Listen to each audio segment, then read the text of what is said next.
Hello student, आज के इस वीडियो में हम लोग पढ़ने वाले हैं क्लास 11 मैथ से एक्सरसाइज 1.1 का इंट्रोडक्शन पार्ट। ठीक है, इस वीडियो में हम लोग इंट्रोडक्शन पार्ट करेंगे। इंट्रोडक्शन पार्ट में हम लोग पढ़ेंगे कि टाइप्स ऑफ सेट सेट कितने प्रकार के होते हैं, इसके बारे में हम लोग पढ़ेंगे। ठीक है, और एक एक एग्जाम्पल को देखते हुए चलेंगे। ठीक है, इसके बाद फिर हम लोग नेक्स्ट वीडियो में एक्सरसाइज 1.2 को कंप्लीट करेंगे।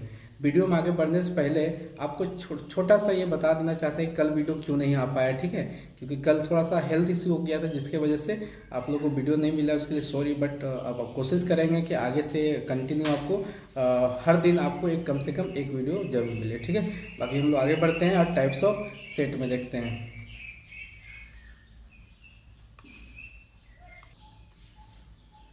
The empty set. ठीक है, एम्प्टी सेट होता क्या है? तो सबसे पहले अगर इसका हम लोग डिफिनेशन पढ़ेंगे तो पता चलेगा कि एम्प्टी सेट हम लोग किसको बोलते हैं। अ set which does not contain any element is called an empty set और द नल सेट और द वाइड सेट। बोल रहा है कि ऐसा सेट जिसमें कोई भी एलिमेंट ही ना हो, उसमें कोई भी एलिमेंट ना लिखा हो। ठीक है, उसमें कोई भी एलिमेंट नहीं होना चाहिए, उसी को हम लोग इम्पटी सेट बोलते हैं, या इसका दूसरा नाम है द नल सेट, या तीसरा इसका नाम है द वाइड सेट बोलते हैं। ठीक है, हम लोग कुछ एग्जाम्पल्स देख लेते हैं जिससे पता चलेगा कि हम लोग बोल सकते हैं इसको कि एक हम लोग का इम्पटी सेट है। जैसे यहाँ दिया हुआ है कि लेट ए एक सेट है, ये किस फॉर्म में दिया हुआ है? ये सेट बिल्डर फॉर्म में दिया है, हम लोग रोस्टर फॉर्म में करके इसको लिखेंगे कि सेट ए इक्वल टू एक्स सच दैट कि एक्स का जो वैल्यू होगा एक से बड़ा और दो से छोटा होगा, and x is a natural number. तो अगर हम लोग यहाँ बनाने की कोशिश करेंगे सेट, ठीक है, तो एक से बड़ा दो होता है नेचुरल नंबर, लेकिन बोल रहा है दो से छोटा का नेचुरल नंबर निकालना है, तो इसके बीच में नेचुरल नंबर आता ही नहीं है, तो यहाँ कुछ नहीं लिखेंगे, यहाँ कुछ नहीं लिखेंगे, और यही हम लोग का हो जाएगा इम्पटी सेट। और इम्पटी सेट को ऐसे ही दिखाया जाता है, या फिर इसको हम लोग इस तरीके से कर देंगे तो भी इम्पटी सेट को हम लोग दिखा सकते हैं। इस साइन का नाम है फाई, है ना, इसको हम लोग फाई बोलते हैं। ठीक है, याद रखना है इसका क्या नाम है, फाई नाम है। तो इस तरीके से हम लोग बना सकते हैं। ठीक है, देखिए यहाँ पर ये सिंबल दिखाया गया है कि इम्पटी सेट को या तो हम लोग ऐसा फाई साइन से दिखा सकते हैं, या फिर हम लोग ब्रैकेट को खाली छोड़ देंगे, इसके अंदर में कुछ भी नहीं लिखेंगे।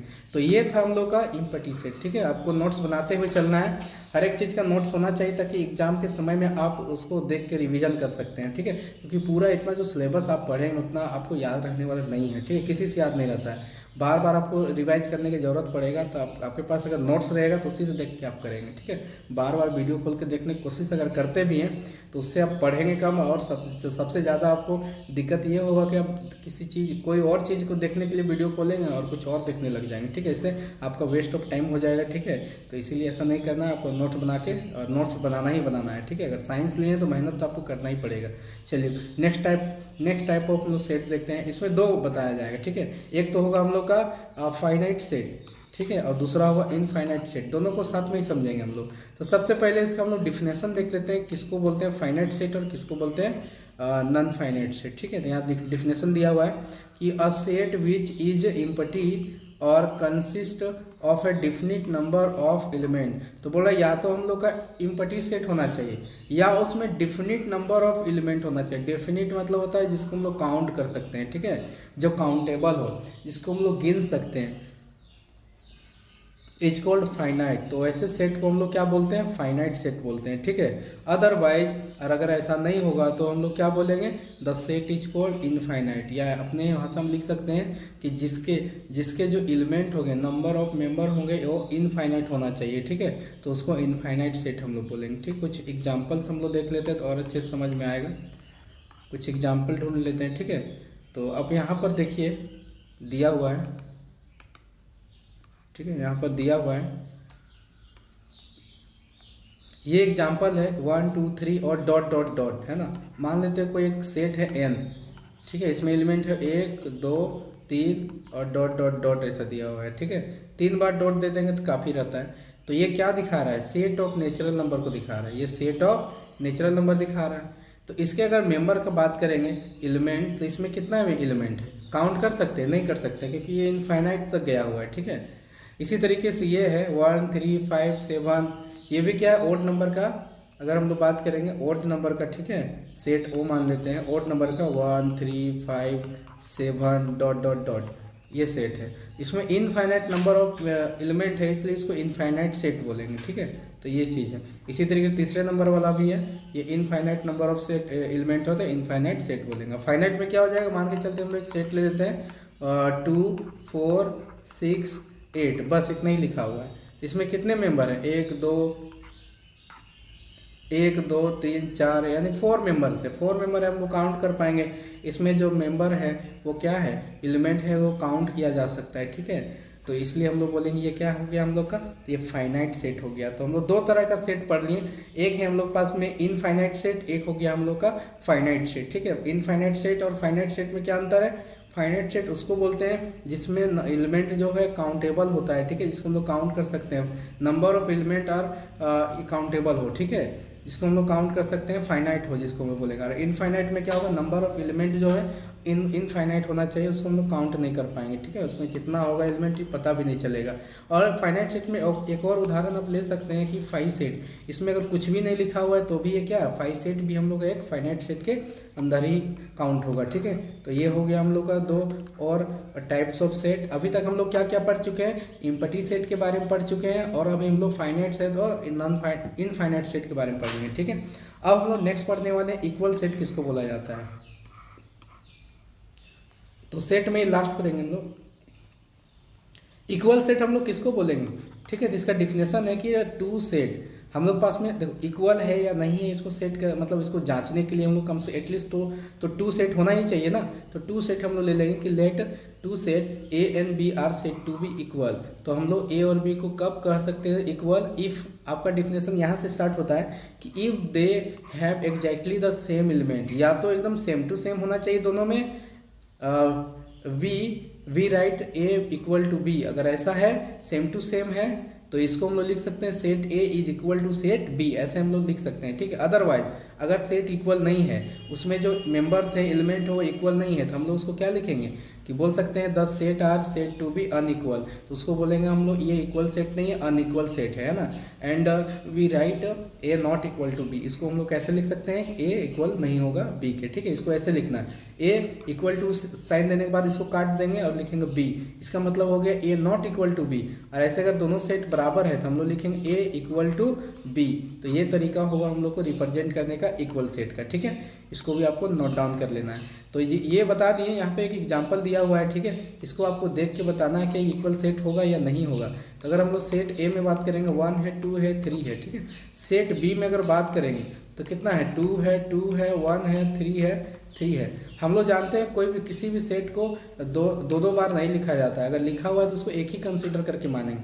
तो अगर यहाँ 1 है तो यहाँ भी 1 है, सेट ए में 2 है तो सेट 2 में भी 2 है, सेट 3 में 3 है तो सेट ए में 3 है तो सेट बी में भी 3 है, ठीक है। तो हम लोग इस आधार पे बोल सकते हैं कि ये दोनों में ही क्या, दोनों में ही सेम है, ठीक है, दोनों में ही सेम नंबर ऑफ एलिमेंट है, तो हम लोग इसको बोल सकते हैं कि ये दोनों इक्वल सेट हो जाएगा। यहाँ कुछ लिखा है इसको पढ़ लीजिए कि set a set does not change if one or more element of the set are repeated, for example, ठीक है। तो ये तो बोल रहा है सेट ए में 1 है और इसमें बी है, तो अगर रिपीट हो रहा है तो ये चेंज नहीं होगा। सिंस आगे और भी है, since each element of A in a B, तो जितना भी ए में एलिमेंट है वो सब बी में है, एंड वाइस वर्सा, जितना बी में है उतना ए में है, ठीक है। तो that is why generally do not repeat any element in describing set. और हम लोग ये भी जानते हैं कि जब सेट को हम लोग डिस्क्राइब करते हैं तो एक ही एलिमेंट को दो बार नहीं लिखते हैं। जब हम लोग पहला क्लास किए हुए थे, ठीक है, उसमें भी आपको बताए थे कि एक एलिमेंट को दो बार नहीं लिखना है। तो हम लोग बोल सकते हैं सेट ए और सेट बी क्या है, इस केस में हम लोग का इक्वल सेट कहलाएगा, ठीक है। कुछ एग्जाम्पल्स भी आप खुद से ले सकते हैं, जैसे हम लोग कुछ एग्जाम्पल ले लेते हैं, ठीक है, इक्वल सेट का। अगर हम लोग ले लेते हैं कि सेट ए हम लोग पास में है 1 3 5 7 इस तरह, ठीक है, और सेट बी में हम लोग पास में है 3 5 7 1, ठीक है। अब बोलेंगे बताइए कि ये वाला इक्वल सेट होगा कि नहीं होगा। तो सबसे पहले हम लोग देखेंगे सेट ए में क्या है 1 है, ये सेट बी में भी है ना, सेट बी में क्या, ए में क्या है 3, इसमें भी है, सेट ए में क्या है 5, इसमें भी है, सेट ए में क्या है 7, इसमें भी है, 1 भी था, ठीक है। तो यानी जितना एलिमेंट ए में है उतना ही बी में है, तो इस दोनों को हम लोग बोल सकते हैं कि set A is equal to B, और इसका मतलब होगा सेट ए और सेट बी इक्वल सेट है, ठीक है। तो ये था पूरा इंट्रोडक्शन टाइप्स ऑफ सेट के बारे में। 4 तरह के हम लोग सेट अभी तक पढ़ चुके हैं, ठीक है। इसके बाद आगे कुछ नहीं पढ़ना है, अब हम लोग एक्सरसाइज 1.2 को स्टार्ट कर सकते हैं। तो इसको हम लोग स्टार्ट करेंगे नेक्स्ट वीडियो में, ठीक है। बाकी आई होप कि आपको यहाँ तक समझ में आ गया होगा कि कितने प्रकार का सेट होता है। बाकी इसी तरह का वीडियो हम कंटिन्यू लाते रहेंगे, ठीक है, कभी भी आपका वीडियो छूटेगा नहीं और आपका जो पढ़ाई ऐसे चलते रहेगा। बाकी लोग जो साइंस पे पढ़ रहे हैं, ठीक है, उनको अगर कुछ जानना हो कमेंट कर सकते हैं, कुछ सीखना हो। अगर 12th क्लास के बच्चे अगर वो भी कभी गलती से आ जा रहे हैं चैनल पे और देख रहे हैं तो आप चाहेंगे तो कमेंट कीजिए, तो आपके लिए भी एक्सेस मतलब बाकी जो मैथ्स का है क्लासेस हम चालू कर देंगे, ठीक है। आपको मालूम है कि इस चैनल पे हम लोग जैक बोर्ड को टारगेट करके हम लोग तैयारी करते हैं, क्योंकि हम लोग झारखंड बोर्ड पढ़ाते हैं, ठीक है। जैक बोर्ड इंग्लिश मीडियम हम लोग पढ़ा रहे हैं। इंग्लिश मीडियम इसलिए पढ़ा रहे हैं क्योंकि आगे चल के आपको इंजीनियरिंग में करना है, ठीक है, या जो भी आपको कोर्सेज करना है बाकी सारा चीज़ इंग्लिश में ही रहता है। तो आप भी कोशिश कीजिए कि इंग्लिश में ही जैक बोर्ड से आप ये तैयारी करें, ठीक है। बाकी कुछ कुछ जगहों पे हिंदी में भी पढ़ाया जाता है, बाकी हिंदी में कोई दिक्कत है नहीं। बाकी इंजीनियरिंग वगैरह हम जाएंगे तो आपको फिर से इंग्लिश में आना ही पड़ेगा, ठीक है। और ज़्यादातर जो बच्चे होते हैं या फिर जनरल कंपटीशन में भी आप जाते हैं तो वहाँ भी आपको इंग्लिश का बहुत ज़्यादा रिक्वायरमेंट होता है। और अगर छोटा छोटा टर्म अभी सीख लेंगे तो आपके लिए इन फ्यूचर बहुत ज़्यादा हेल्पफुल रहेगा, ठीक है। बाकी हम 11th क्लास और 12th क्लास का इंग्लिश ला रहे हैं, ठीक है, क्योंकि इंग्लिश का ज़्यादा हमको तैयारी करने की जरूरत नहीं पड़ेगा, इसलिए बहुत आसानी से वीडियो हम बना सकते हैं। तो इंग्लिश आपके लिए आएगा, ठीक है। अभी मैथ्स चल ही रहा है और फिजिक्स खुद हम ही पढ़ाएंगे और केमिस्ट्री के लिए एक सबसे बात चल रहा है, ठीक है। बाकी ये डिपेंड करेगा कि ये चैनल पे ये वीडियोस कैसा चल रहा है, ठीक है। अगर चलेगा अच्छा लगेगा, ठीक है, कम से कम 1000-2000 व्यूज जाने लगेगा तब ये सब कर पाएंगे, क्योंकि किसी को अगर ला के रखेंगे तो उसके लिए भी उनको पैसा पे करना पड़ेगा, ठीक है।